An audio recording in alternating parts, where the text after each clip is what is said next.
नमस्कार, जय जोहार। साथियों, जागो पंच में आप सभी का हार्दिक स्वागत, अभिनंदन। साथियों, आज मैं बड़ी ही विलक्षण कथा लेके आपके सामने आया हूँ। यह कथा है श्रीमद् भागवत पुराण की।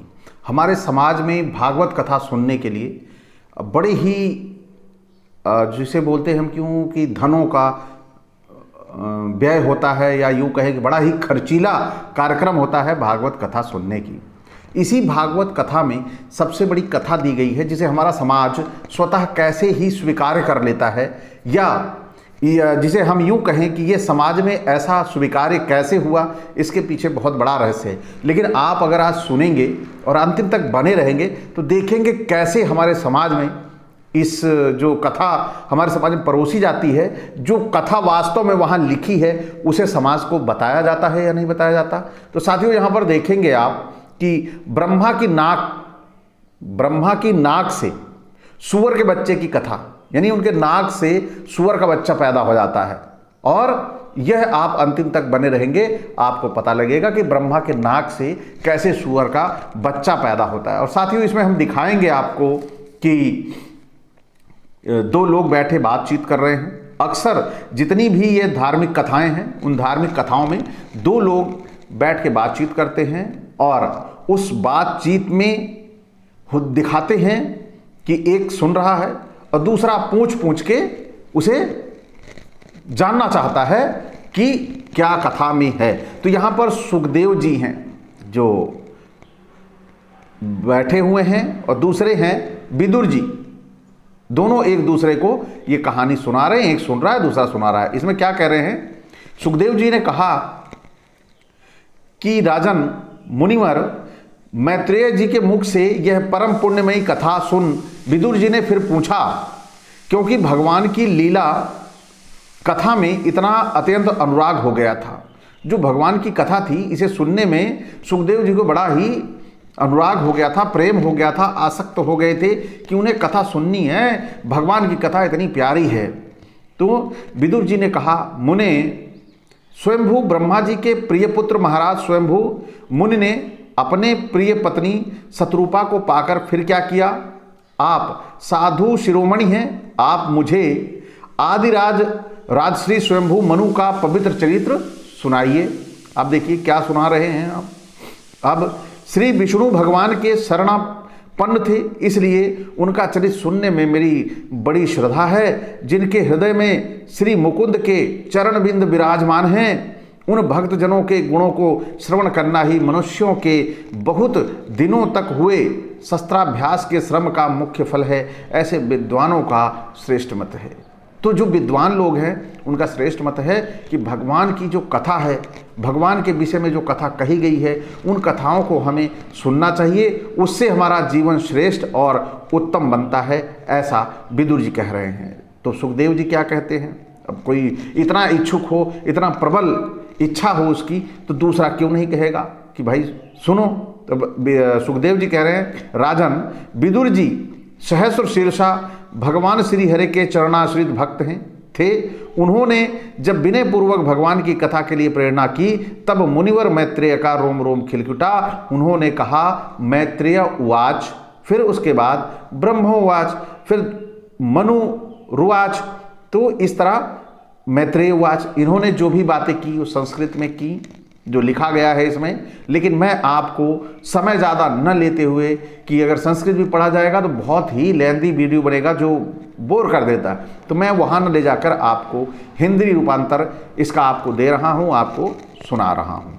मैत्रेय जी बोले, जब अपनी भार्या शत्रुपा के साथ स्वयंभू मनु का जन्म हुआ, तब उन्होंने बड़ी नम्रता के साथ हाथ जोड़कर ब्रह्मा जी से कहा, भगवान, एकमात्र आप ही समस्त जीवों के जन्मदाता हैं और जीविका प्रदान करने वाले पिता हैं। तथापि हम आपकी संतान ऐसा कौन सा कर्म करें जिससे आपकी सेवा बन सके? पूज्यपाद, हम आपको नमस्कार करते हैं। आप हमसे हो सकने योग्य किसी ऐसे कार्य के लिए हमें आज्ञा दीजिए जिससे इस लोक में हमारी सर्वत्र कीर्ति हो और परलोक में सदगति प्राप्त हो। यानी यहाँ पर मैत्रेय जी जो बोल रहे हैं, किससे बोल रहे हैं? ब्रह्मा जी से। ब्रह्मा जी से बात कर रहे हैं कि कुछ ऐसा बताओ।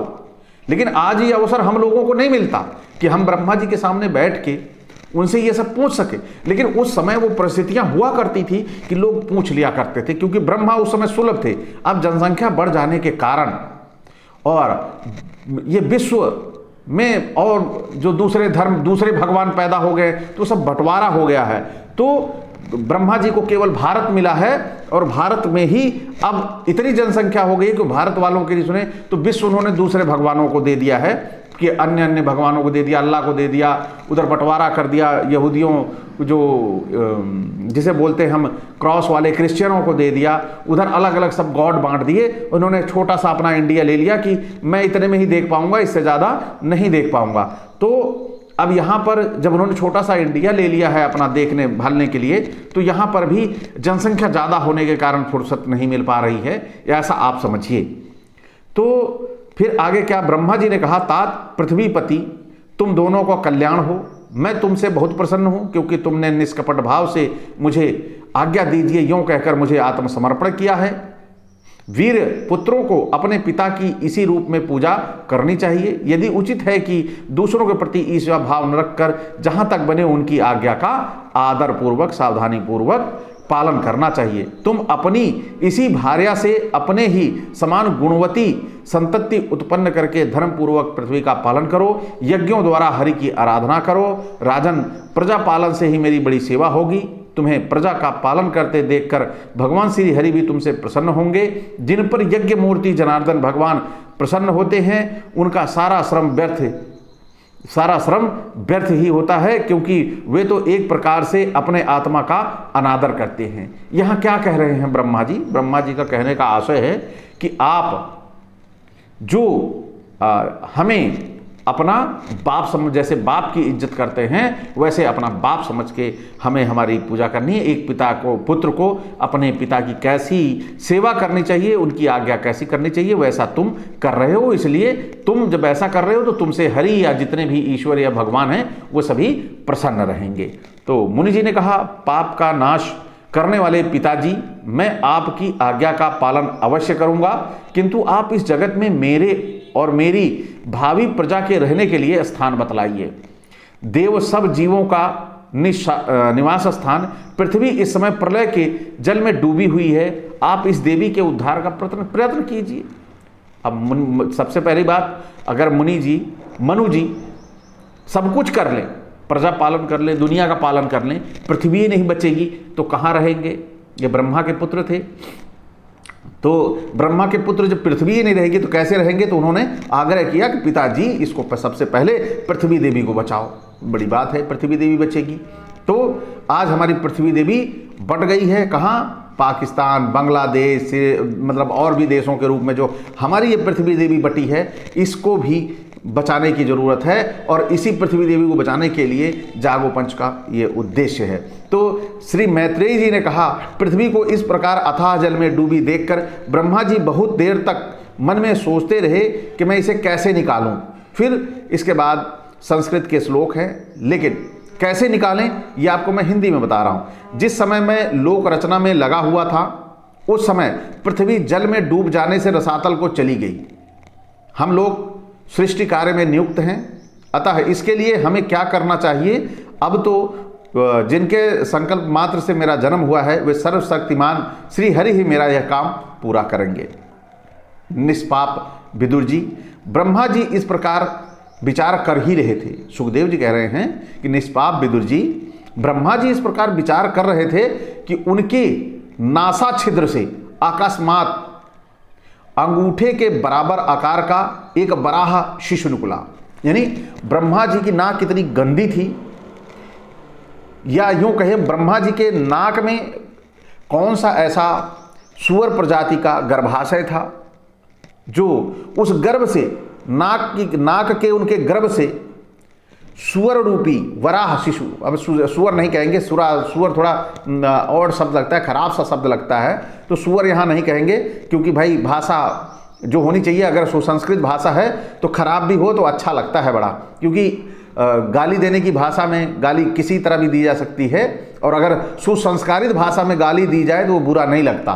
तो यहाँ पर अब इसे सुअर कह देंगे तो गड़बड़ लगेगा, लेकिन यहाँ पर वराह शिशु निकला। वराह यानी सुअर नहीं, वराह, अभी से सुअर कह देंगे तो गड़बड़ हो जाएगा।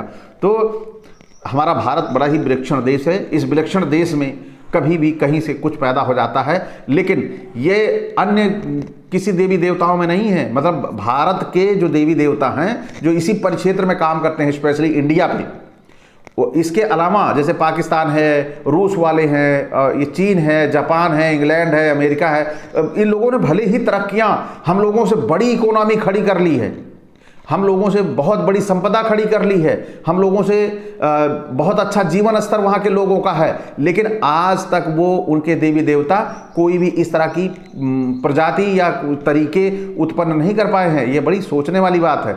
और फिर क्या कह रहे हैं ये, इसे बड़े ध्यान से आप आनंद लीजिए।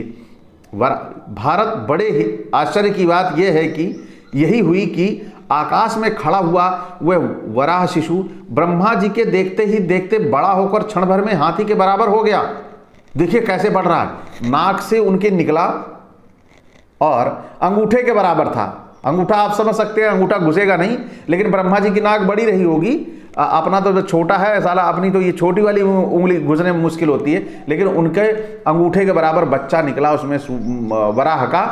बार बार सुअर ही निकलता है, लेकिन यहाँ पर वो जो वराह का बच्चा निकला वो धीरे धीरे हाथी के बराबर हो गया। आप समझ सकते हैं, अभी तक आपने हाथी के बराबर, भैंस के बराबर भी सुअर नहीं देखी होगी, लेकिन वो जो हाथी का बच्चा था, मतलब सुअर का बच्चा था, सॉरी वराह का बच्चा था, वह धीरे धीरे बड़ा होकर हाथी के बराबर हो गया। उस विशाल वराह मूर्ति को देखकर मारीच और मुनिजन, सनकादिक और स्वयंभू मनु के सहित ब्रह्मा जी तरह तरह से विचार करने लगे। बड़ा आश्चर्य है यार, ये कैसे ब्रह्मा जी के विचार कर रहे हैं कि ब्रह्मा जी आप भी कमाल के हो, आपकी नाक से साला इतना बड़ा बच्चा कैसे निकला है, वो भी सुअर का, वराह का। तो ये बड़ी ही मज़ेदार बात है। वो बेचारे खुद सोच रहे थे कि ऐसे कैसे हो जाता है कि हम लोगों के यहाँ से ऐसे ऐसे ये निकल पड़ते हैं। तो फिर आगे क्या कह रहे हैं, अहो शुकर के रूप में आज यह कौन दिव्य प्राणी यहाँ प्रकट हुआ है, कैसा आश्चर्य है। यह अभी अभी मेरी नाक से निकला था। पहले तो यह अंगूठे के पोरुए के बराबर दिखाई देता था, किंतु एक क्षण में ही बड़ी भारी शिला के समान हो गया। अब यहाँ पर ब्रह्मा जी खुद आश्चर्यचकित हैं। ब्रह्मा जी को ही नहीं पता कि उनके कब कहाँ से क्या निकल जाए। जैसे उनके मुख से ब्राह्मण निकल गए थे, हाथों से क्षत्रिय निकल गए थे, और पेट से वैसे निकल गए। इनको खुद ही पता नहीं चलता उनके कब कहाँ से क्या निकलता है, पता नहीं। और सब चीज़ें जो निकलती हैं वो कैसे निकलती होंगी, ये भी बड़ी सोचने वाली बात है। वो भी निकलता होगा, पता चलता है कि नहीं चलता, ये तो लिखा नहीं कहा गया है, लेकिन जो निकल आ रहा है उस पर खुद आश्चर्यचकित हैं ब्रह्मा जी। तो अब क्या कह रहे हैं कि वह बड़ी भारी शिला के समान हो गया। अवश्य ही यज्ञ मूर्ति भगवान हम लोगों के मन को मोहित कर रहे हैं। ब्रह्मा जी और उनके पुत्र इस प्रकार सोच रहे थे। भगवान यज्ञ पुरुष पर्वताकार होकर गर्जने लगे। सर्वशक्तिमान हरि ने अपनी गर्जना से दिशाओं को प्रतिध्वनित करके ब्रह्मा और श्रेष्ठ ब्राह्मणों को हर्ष से भर दिया। अपना खेद दूर करने वाली माया में वराह भगवान की घुरघुराहट को सुनकर वे जनलोक, तपलोक, सत्यलोक निवासी मुनिगण तीनों वेदों के परम पवित्र मंत्रों से स्तुति होने लगी। चारों तरफ बधाइयाँ बजने लगी और जोर जोर से नगाड़े बजने लगे कि ब्रह्मा जी के बेटा हुआ, ब्रह्मा जी के बेटा हुआ, और वो भी नाक से। तो भगवान के स्वरूप का वेदों में विस्तार से वर्णन किया गया है।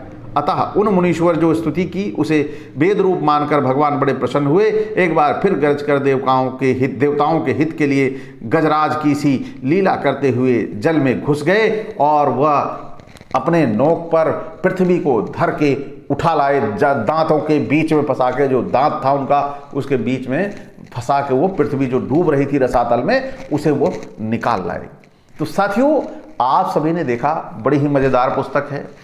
एक तरफ आपने देखा होगा, आज मैं यहां पर सबसे बड़ी चीज है जो इन्हीं की मैं पकड़ के बता रहा हूं, जो विष्णु का अवतार, वराह विष्णु का अवतार होते हैं, लेकिन यहां पर आप सभी ने देखा कि ये ब्रह्मा के नाक से पैदा हो जा रहे हैं। तो ये खुद सेटिस्फाई नहीं है, खुद संतुष्ट नहीं है कि ये क्या लिखते हैं या क्या करते हैं। अगर मैं ये सब बातें आपको बता रहा हूं तो यथावत जो लिखा है वो पढ़ के सुना रहा हूं। इसमें कुछ ऐसा नहीं है कि जिसमें मेरा अपना व्यक्तिगत अंश हो जो मैंने सुनाया हो, लेकिन इसे सुनने के बाद भी उनको ठेस पहुंचती है, उनको बुरा लगता है, तो ये लिखा ही क्यों, या ऐसी पुस्तकों को समाज से हटा देना चाहिए जहां हमारे ईश्वर को ऐसा गलत बोला गया है, ऐसा बदनाम करने की कोशिश की गई है। तो हमें सावधान रहना होगा कि कौन लोग हैं जो ईश्वर पर ये बड़ा प्रहार कर रहे हैं या ईश्वर को भी बदनाम करने की कोशिश कर रहे हैं। ऐसे लोगों से हमें सावधान होना होगा कि जो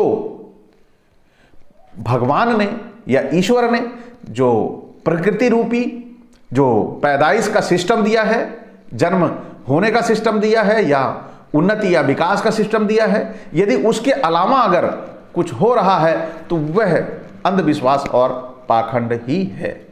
ना किसी की नाक से बच्चा पैदा हो सकता है, ना किसी की जांग से पैदा हो सकता है, ना किसी के पसीने से बच्चा पैदा हो सकता है, और जो ये बता रहा है वह आपको अंधविश्वास और पाखंड में ढकेल रहा है। तो साथियों, आज का ये वीडियो ब्रह्मा की नाक से वराह का जन्म कैसा लगा? अच्छा लगा हो तो लाइक करें और साथ ही सब्सक्राइब करना ना भूलें, और साथ ही बेल आइकन की घंटी दबा लें जिससे हमारे वीडियो का नोटिफिकेशन आप तक त्वरित गति से पहुंच जाए। इसी के साथ आपसे मैं विदा चाहूंगा। जय भीम, जय मंडल जी।